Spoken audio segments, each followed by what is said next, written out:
أعوذ بالله من الشيطان الرجيم بسم الله الرحمن الرحيم الحمد لله رب العالمين والصلاة والسلام على سيد المرسلين وعلى آله وأصحابه أجمعين কোনাখালী হিদায়াতুল উলুম দাখিল মাদ্রাসা কর্তৃক আয়োজিত বার্ষিক ক্রীড়া ও সাংস্কৃতিক প্রতিযোগিতায় বিজয়ীদের পুরস্কার বিতরণী অনুষ্ঠান এবং সেই সাথে 2025 সালের দাখিল পরীক্ষার্থীদের দোয়া ও বিদায় উপলক্ষে আয়োজিত অনুষ্ঠানের সম্মানিত সভাপতি শ্রদ্ধেয় আমার শিক্ষক মহোদয় এবং আমার সহপাঠী শিক্ষক শিক্ষিকা বৃন্দ ও আমার সামনে উপবিষ্ট আদরের স্নেহের শিক্ষার্থীগণ সকলের প্রতি আমার সালাম। আসসালামু আলাইকুম ওয়া রাহমাতুল্লাহি ওয়া বারাকাতুহু।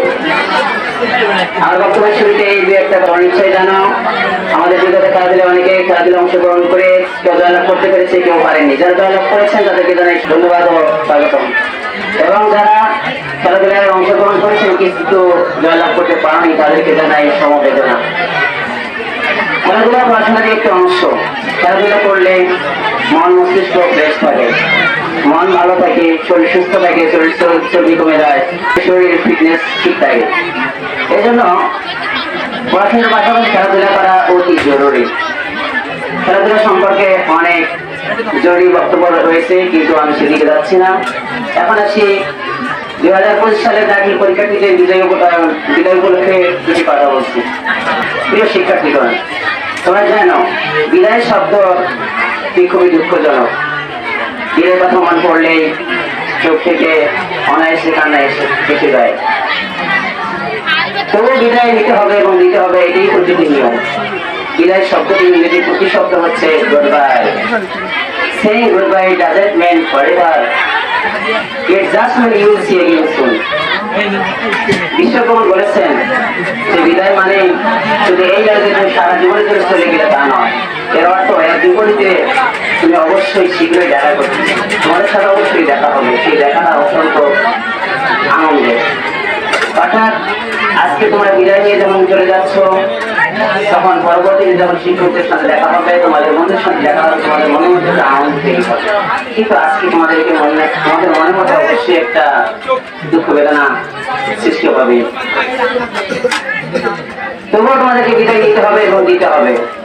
আসলে এই বিদায় হচ্ছে একটা প্রকৃতির নিয়ম মাত্র। তোমরা এবার এই মাদ্রাসায় দীর্ঘ 10 বছর এই মাদ্রাসা শিক্ষা অঙ্গনের শিক্ষকদের পরে শেষে অনেক কিছু শিখতে পেরেছো। বিশেষজ্ঞ টিচারগণ রয়েছেন, পূর্বের টিচার রয়েছেন, তারা তাদের মেধা থাকিয়ে তোমাদেরকে গড়ে তোলার চেষ্টা করেছে। তোমরা হয়তো ভাবনি যে আসলে ওনাদের বক্তব্য পেলে তোমাদের জীবনের পার্টি দাঁড়াবে। তোমরা আজকে যা কিছু শিখবে ভবিষ্যতে তাই তোমাদের কর্মজীবন হিসেবে তোমরা ফলভোগ করবে। তোমাদের শিক্ষা জীবনের ছোট্ট একটি গণ্ডি পেরিয়ে তোমরা উচ্চতর শিক্ষা জীবনের আশা পা রেখেছ। তোমাদের জীবন অত্যন্ত উজ্জ্বল, অত্যন্ত উজ্জ্বল।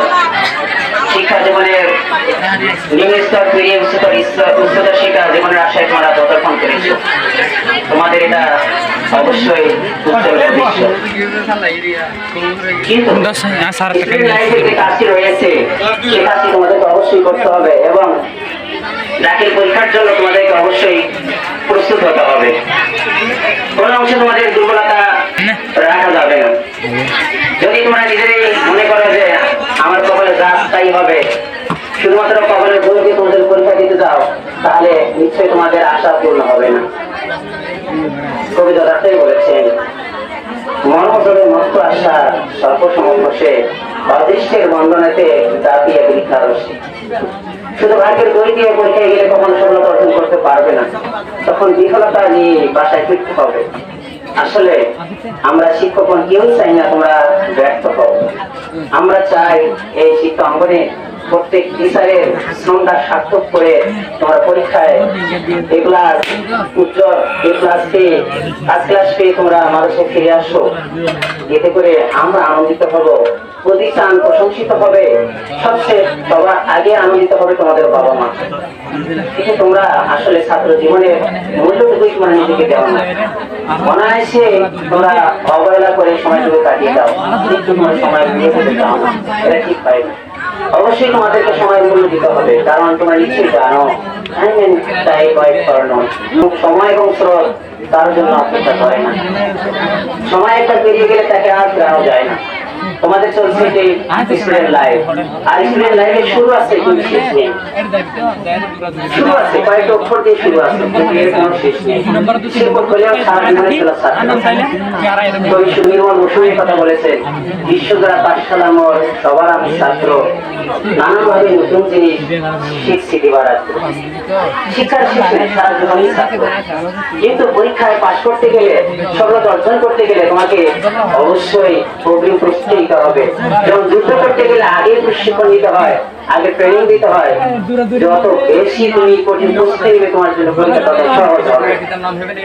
তোমাদের দীর্ঘ 10 বছরের শিক্ষা সাধনা মেয়েরা কতটুকু অর্জন করেছো তা শুধুমাত্র 3 ঘন্টার মধ্যে তোমাদের সামনে রয়েছে মাত্র 3 ঘন্টার যুদ্ধ।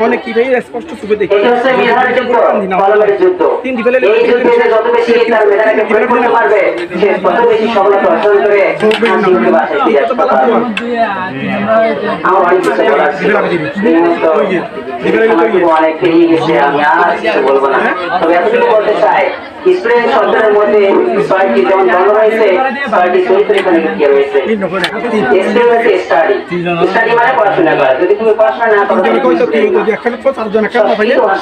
প্রভাত রয়েছে ছাত্র নাম অধ্যয়ন নাম। ছাত্র জীবনে প্রথম এবং প্রধান দায়িত্ব ও কর্তব্যই হচ্ছে পড়াশোনা করা। কিন্তু ছাত্রছাত্রী সেজে তোমার মাদ্রাসা আসছো আর যাচ্ছ এবং পরীক্ষা দিতে কলমে যাচ্ছ, তাহলে তোমাদের মেধার বিকাশ হবে না এবং তোমাদের আসন্ন ফলও হবে। এটা ট্রুথফুলনেস। ট্রুথফুল মানে হচ্ছে সত্যবাদিতা। তোমাদের অবশ্যই সত্যবাদিতা বৈশিষ্ট্য অর্জন করতে হবে। কথার কাজে সদা সর্বদা সত্য কথা বলতে হবে। কারণ এই ট্রুথফুলনেস বা সত্যবাদিতা ক্যারেক্টারের অন্যতম অংশ। Character is the crown of the head. নিশ্চয়ই জানো চরিত্রের মাথার মুকুট, আর চরিত্রের একটি অংশ হচ্ছে সত্য কথা বলা।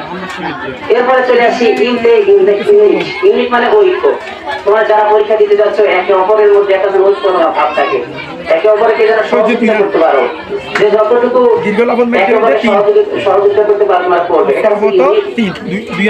এরপর আছে দিতে ডিসিপ্লিন। তোমাদেরকে অবশ্যই নিয়ম মেনেই পরীক্ষা দিতে হবে।